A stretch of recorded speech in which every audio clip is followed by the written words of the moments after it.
नमस्ते गाइस। और आज की फाइट वीडियो में सबसे पहले बात करते हैं इयन मचाडो कैरी के बारे में, जहां पर एज वी नो UFC 330 में वेल्टरवेट चैंपियन इस्लाम महाचेव की फाइट बुक हो चुकी है इयन कैरी के साथ। तो फाइट अनाउंसमेंट होने के बाद इयन कैरी एक वीडियो को पोस्ट करता है जहां पर वो कहता है इस्लाम महाचेव में इतनी ज्यादा वीकनेस नहीं है, बट तब भी इस्लाम ने उसके जैसे फाइटर के साथ फाइट कभी नहीं की। इस्लाम ने कभी भी उसके जैसे टॉल फाइटर जो इतना ज्यादा फास्ट है, जिसे डिस्टेंस मैनेज करना आता है और इसी के साथ किक बॉक्सिंग बहुत अच्छी है और हेड मूवमेंट भी बहुत ज्यादा अच्छी है, तो ऐसे फाइटर के साथ फाइट नहीं की है। ऑन टॉप ऑफ दिस उसके पास बहुत ही अच्छा टेक डाउन डिफेंस है, तो इस्लाम ने कभी भी एक्सपीरियंस नहीं किया है और वो तो चाहता है कि फाइट में इस्लाम ट्राई करे उसे टेक डाउन करने की और मे भी इस्लाम को टेक डाउन मिल जाए। वो तो होप भी करता है कि इस्लाम उसे ग्राउंड में लेके चले जाए ताकि फिर वो अपनी खुद की ग्राउंड गेम दिखा सके और ये प्रूव कर सके कि इस्लाम कभी भी उसे ग्राउंड में सबमिट नहीं कर सकता। वो ये भी प्रूव करेगा कि इवन अगर इस्लाम उसे ग्राउंड में लेके जा रहा है तो वो वापस खड़ा हो रहा है। ऑल्सो इसी के साथ वो प्रूव करना चाहता है कि वो इस्लाम के ही वर्ल्ड यानी कि रेसलिंग में ही उसे बीट कर रहा है। गैरी इसके बाद बोलता है कि वो केयर नहीं करता कि इस्लाम कब से रेसलिंग कर रहा है, क्योंकि वो इस्लाम महाचेव के स्कल को बाउंस ऑफ करवाना चाहता है कैनवस के ऊपर। बेसिकली इस्लाम को नॉकआउट करना चाहता है, उसके थ्रोन को लेकर टाइटल लेना चाहता है उससे, और इसी के साथ उसकी जो विनिंग स्ट्रीक है उसे भी एंड करना चाहता है। तो इयन मचाडो गैरी हमेशा की तरह बहुत ज्यादा कॉन्फिडेंट है गाइस, और अभी तक उसने काइंड ऑफ ये प्रूव भी किया है, जहां पर बस उसके करियर में एक लॉस आया हुआ है, बट ऑब्वियसली यहां पर डिफरेंट स्टोरी है। इधर गैरी फाइट करने वाला है वेल्टरवेट चैंपियन इस्लाम महाचेव के साथ, जो कि हर कोई जानता है गैरी के लिए एक टफ फाइट है। और मूविंग ऑन, तो अब बात करते हैं अपने इंडियन फाइटर अंशुल जुबली के बारे में, जहां पर अंशुल को लेकर एक छोटा सा अपडेट है। ऑलरेडी मैं इस टॉपिक के ऊपर वीडियो बना चुका हूं, बट वहां पर मैंने बोला था कि अभी तक ये श्योर नहीं है कि अंशुल जुबली सिंडिकेट जिम में ही ट्रेन करने वाला है, जहां पर मिराब दिलिशवली ट्रेन करता है। जॉन वुड कोच का ये ट्रेनिंग जिम है, तो क्या वहीं पर अंशुल जुबली अब ट्रेन करने वाला है? तो हाँ गाइस, अंशुल जुबली अब वहीं पर ट्रेन करने वाला है। वो सिंडिकेट जिम में ही ट्रेन करेगा। और रिसेंटली अंशुल जुबली ट्रेनिंग के बाद थोड़ी सी फोटोज को भी डालता है, जिधर फॉर्मर बैंटरवेट चैंपियन मिराब दिलिशवली के साथ भी हमें दिखता है कि अंशुल जुबली ट्रेन कर रहा था। तो ओवरऑल गाइस, अंशुल जुबली अब बहुत अच्छे जिम में ट्रेन करने वाला है। अब ये तो नहीं बोल सकते कि वो हमेशा ही मिराब के साथ ट्रेन करेगा, बट इतने बड़े फाइटर जो फॉर्मर चैंपियन है, वन ऑफ द गोट्स है बैंटरवेट डिवीजन का, उसके साथ फ्यू सेशंस भी लगाना बहुत बड़ी बात होती है गाइस। तो इस बार I am really hoping Anshul Jubli अपने स्किल्स को और ज्यादा इंप्रूव कर ले। अब स्किल्स उसके पास सारे पड़े हुए हैं, बट बोल सकते हैं इंप्रूव करने की जरूरत है। तो वही चीज हर कोई होप कर रहा है कि इतने बड़े जिम में अब अंशुल जुबली वो इंप्रूव कर लेगा, और उसके बाद जब भी वो फाइट करने वाला है फिर से,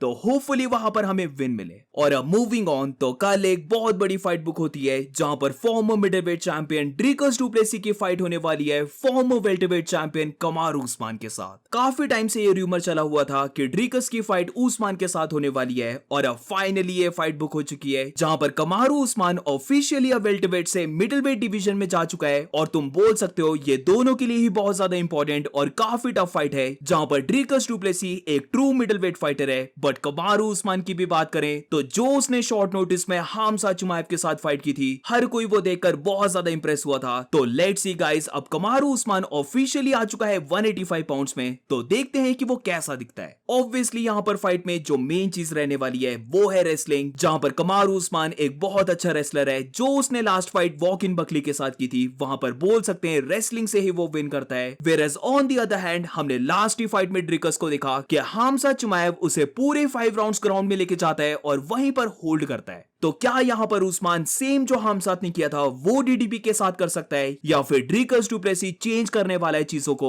और वो उस्मान के टेकडाउन्स को डिफेंड करके फोर्स करेगा फाइट को स्ट्राइकिंग फाइट बनाने का? तो बहुत ज्यादा मजा आने वाला है ये फाइट को देखने के लिए। और हाँ, डेट की भी बात कर लेते हैं। दोनों की फाइट होने वाली है 18 जुलाई को, जहां पर ये फाइट UFC फाइट नाइट की मेन इवेंट है। और अब मूविंग ऑन, तो अब बात करते हैं लाइट वेट चैंपियन जस्टिन गेची के बारे में, जहां पर जो रोगन के साथ जस्टिन गेची का एक प्रॉपर पॉडकास्ट आता है। जिसने नहीं देखा है, make sure to watch it, बहुत ज्यादा इंटरेस्टिंग था। और यहां पर अगर मैं फ्यू मेन चीजों के बारे में बात करूं, तो सबसे पहले तो इसी चीज के बारे में बात हो रही होती है कि अरमान ने उसकी और इहिलिया की फाइट पे बेट लगाया था और वो विन कर चुका है $5.7 million.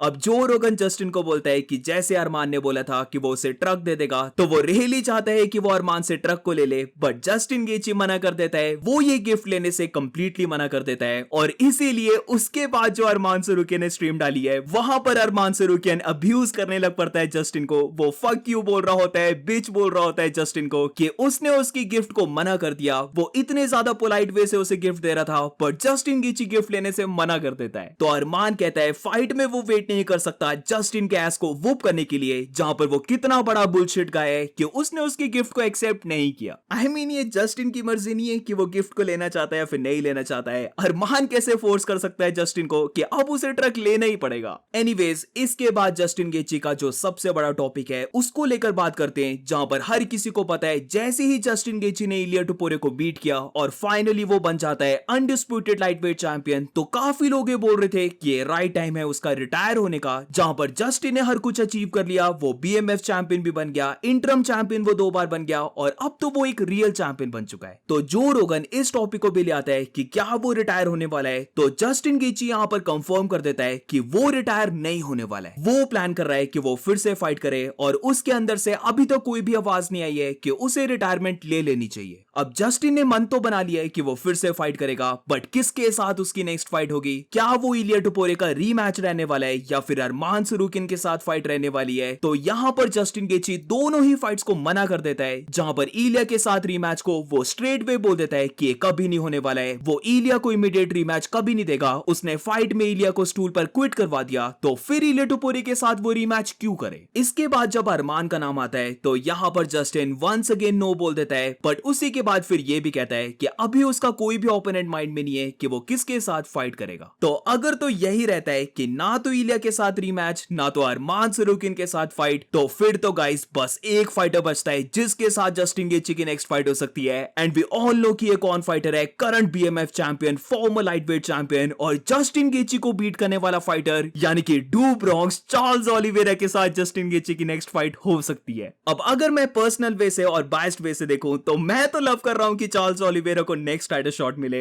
I love Charles Oliveira, तो मैं पर्सनली बहुत ज्यादा हैप्पी हूंगा। बट इसी के साथ आई नो कि अरमान सरूकियन भी डिजर्व करता है नेक्स्ट टाइटल शॉट। तो अनबायस्ड वे से मुझे तो बेस्ट वे ये लग रहा है कि अगर जस्टिन ने जो बोला था कि वो नेक्स्ट ईयर ही फाइट करेगा, वो चीज अगर रियली ट्रू है तो फिर करवा दो अरमान वर्सेस ओलिवेरा का रीमैच, जिसके बाद क्लियर कट पता लग जाएगा कि जस्टिन गेची के साथ बेल्ट के लिए फाइट कौन करने वाला है। अब इसके बाद जस्टिन एक और चीज को बोलता है जो पर्सनली मुझे लगता है इंपॉर्टेंट है और सबको पता लगनी चाहिए, जहां पर इलिया टुपुरे को लेकर उसने बोला है, और अगर तुम इसे डीपली सोचोगे ना तो ये रियली इलिया टुपुरे के लिए थोड़ा सा स्केरी भी हो सकता है। जहां पर जैसे ही बात लगती है इलिया टुपुरे के कमबैक की कि वो कमबैक में कैसे फाइट कर सकता है, तो सबसे पहले तो जस्टिन ये बात बोलता है कि इलिया टुपुरे एक यंग फाइटर है, तो ऑब्वियसली उसके पास बहुत ज्यादा टाइम है रीबाउंड करने का, तो वो टाइम ऑफ ले सकता है, अपने स्किल्स को और ज्यादा इंप्रूव कर सकता है और व्हाई नॉट डेफिनेटली फिर से कमबैक करके वो लाइट वेट का चैंपियन भी बन सकता है। बट फिर इसके बाद जस्टिन एक बहुत इंपॉर्टेंट चीज को बोलता है कि अब से जो इलिया के ओपोनेंट रहने वाले हैं वो इलिया टुपुरे को सेम वे से नहीं देखेंगे। जब उसने टोनी फर्ग्यूसन के साथ फाइट की और जैसे कि सबको पता है उसने कितना बुरा हाल कर दिया था टोनी का, तो उसके बाद जब टोनी के ओपोनेंट्स थे उन सब ने टोनी फर्ग्यूसन को बीट कर दिया, क्योंकि सारे फाइटर्स के माइंड में जो टोनी की इमेज बनी हुई थी कि टोनी को तो कोई बीट ही नहीं कर सकता, ये तो अनस्टॉपेबल फाइटर लग रहा है, तो वो वाली चीज उसने टोनी की पूरी ही खत्म कर दी। जहां पर वो टोनी को इस वे से बीट करता है कि उसके आने वाले ओपोनेंट्स के माइंड में ये वाली चीज जरा भी नहीं आई कि टोनी फर्ग्यूसन अनबीटेबल है, बल्कि हर कोई कॉन्फिडेंट हो गया कि वो भी टोनी का सेम हाल कर सकते हैं। तो ये सेम चीज इलिया टुपुरे के लिए भी रह सकती है, जहां पर जैसे कि हर कोई जानता है पहले इलिया टुपुरे को बोला जा रहा था कि वो गोट स्टेटस को अचीव करने के पाथ में अनडिफीटेड फाइटर है, वो लेजेंड्स को नॉकआउट करके आ रहा है, तो ऐसे फाइटर को तो बीट करना ही बहुत ज्यादा मुश्किल है। बट फिर जो उसने इलिया टुपुरे का हाल किया है उसके बाद उसे लगता है कि अब से जब इलिया टुपुरे अपना कमबैक करेगा तो उसके ओपोनेंट्स के माइंड में ये वाला डर अब जाने वाला है और हर कोई अब ओपोनेंट यही सोचने वाला है कि अगर जस्टिन गेची ने उसे ऐसे बीट किया तो वो भी इलिया टुपुरे को ऐसे बीट कर सकते हैं। तो बेसिकली हम बोल सकते हैं कि जस्टिन का यहां पर कहना है कि उसने इलिया टुपुरे के जो आने वाले फाइटर्स हैं उनकी मेंटल गेम को ही पूरा चेंज कर दिया। जहां पर पहले में भी वो थोड़ा सा डर कर फाइट करते थे कि इलिया टुपुरे तो बहुत ही ज्यादा टफ ओपोनेंट है, बट उसकी फाइट के बाद अब ये मेंटालिटी चेंज होने वाली है और अब से जो इलिया के ओपोनेंट्स होंगे वो और भी ज्यादा बेटर फाइट करने वाले। तो बात तो वैसे यहां पर जस्टिन ने बिल्कुल सच बोली है, टोनी फर्ग्यूसन का भी उसने सेम किया और उसके बाद टोनी हर कोई फाइट को लूज कर जाता है। बट यहां पर दोनों में एक बहुत बहुत बड़ा मेन डिफरेंस है कि इलिया अभी भी यंग है। टोनी फर्ग्यूसन ऑलरेडी शायद से 37 इयर्स का हो चुका था, बट अभी भी इलिया टोपुरिया बस 29 इयर्स का है। तो जस्ट अभी उसने अपनी प्राइम को एंटर ही किया है या फिर करने वाला है, तो है उसके पास टाइम इंप्रूव करने का। सो लेट्स सी इलिया टोपुरिया जब नेक्स्ट ईयर अपना कमबैक करता है तो मेन ही ये देखना होगा कि वो फाइट को अब कैसे अप्रोच करता है और क्या जो पहले उसकी डोमिनेंस रहती थी फाइट में वो चीज अब रहती है या फिर नहीं। And that's it for today guys. आज की फाइट वीडियो में बस इतना ही। अगर तुम्हें वीडियो अच्छी लगी हो तो please make sure to like subscribe. मिलते हैं नेक्स्ट वीडियो में।